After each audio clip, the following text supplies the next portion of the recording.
Anger is by far the emotion we disapprove of and try to suppress in ourselves and others the very most. Now, this is obviously understandable because anger is so notorious for creating social conflict. However, there is an amazing application of anger that you would never suspect.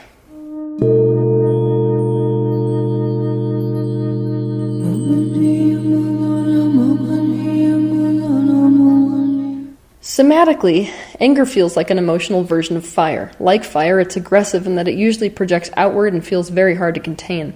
It wants to consume anything in its path and as such is often destructive in nature. We like to think that creation is good and destruction is bad. But here's the thing.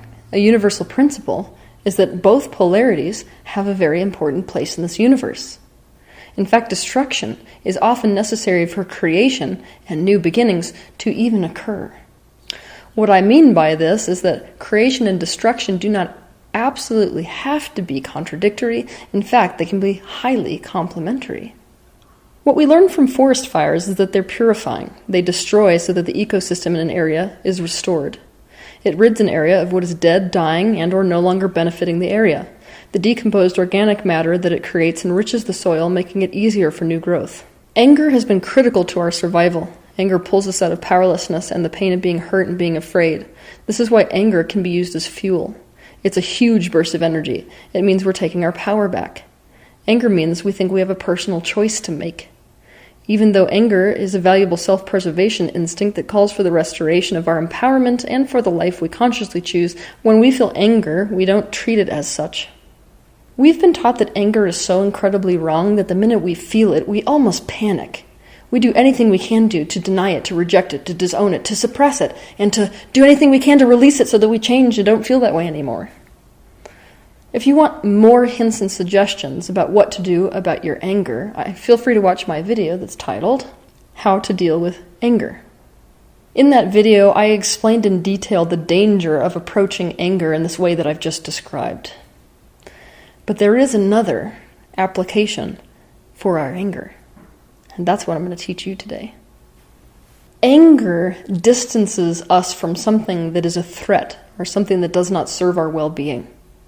Now, sometimes when that anger comes up, it comes up against something that we do need to be close to. That's why we can often say that anger kind of burns through love. It's the opposite of love because it's a push away. It's not really the opposite of love, fear is. But long story short, it's a push away. But sometimes that really does serve us. It serves to separate us from things that no longer add to our well-being. When anger distances us from things that we need to be separated from, it's like a forest fire that's designed to distance the forest from what holds it back from growth. And so an amazing technique to use with anger is to do the exact opposite of it that we usually do. Instead of denying it, rejecting it, disowning it, or trying to make it change or go away or even release it, instead we use it to burn away everything that no longer serves us on the inside.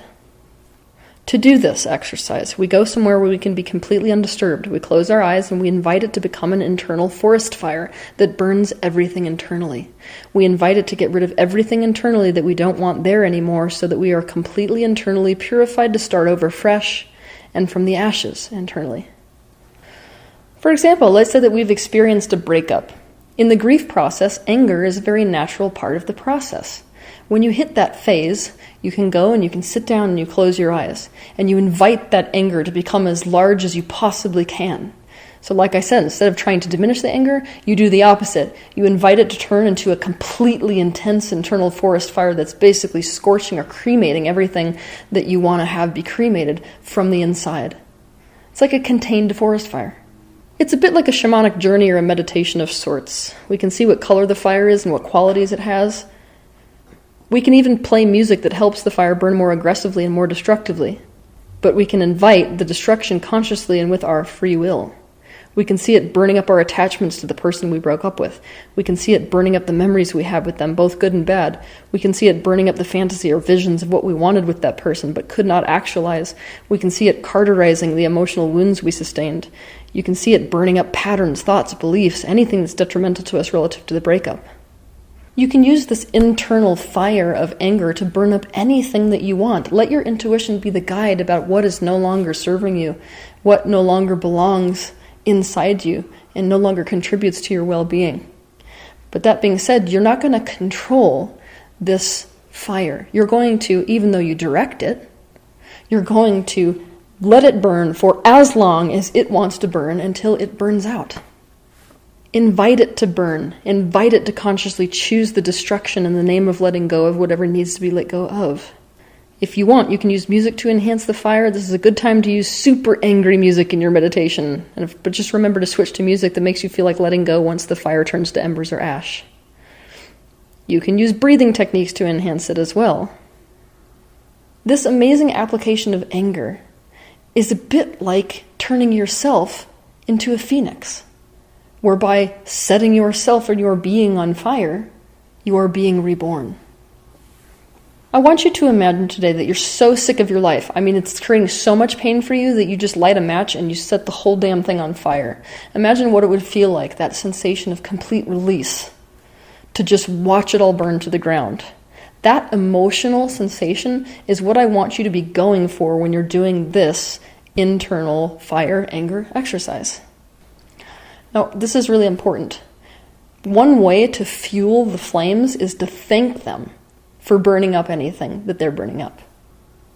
It's natural after you do this process that you're going to feel a lot more free. It's also true that you're going to feel a lot more emotionally raw, kind of like scorched ground after a forest fire. And it's very common that when we do this exercise, the anger will burn through and expose emotions that were resident underneath that anger.